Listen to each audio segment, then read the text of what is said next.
Il modo con cui abbiamo reagito a tutte le emergenze di questi ultimi 2 anni è stato quello di integrare le decisioni del governo con quelle delle regioni e con quelle dei comuni.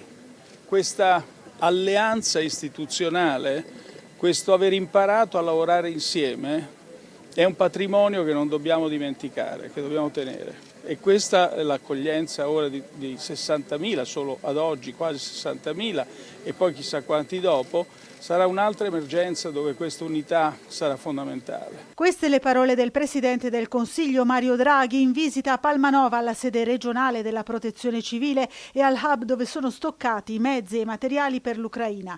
Insieme al Premier accolto dai vertici della regione anche il capo del Dipartimento di Protezione Civile Fabrizio Curcio.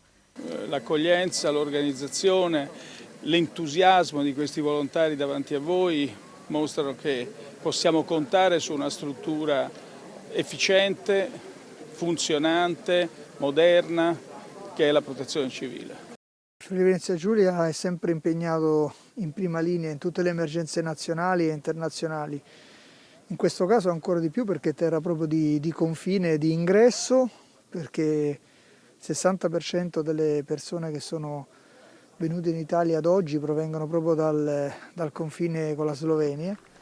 Il Presidente del Consiglio ha assistito alla partenza di 4 camion con farmaci e presidi sanitari destinati all'Ucraina. Il convoglio, scortato dai mezzi della Protezione Civile, è diretto a Suceava in Romania, dove il materiale verrà ritirato da mezzi ucraini. La decisione fondamentale è la decisione che il governo ha preso di ascoltare gli italiani, di ascoltare la disponibilità, l'entusiasmo, l'accoglienza, di ascoltare la loro bontà. E questa decisione è presa e quindi il sostegno all'accoglienza non mancherà.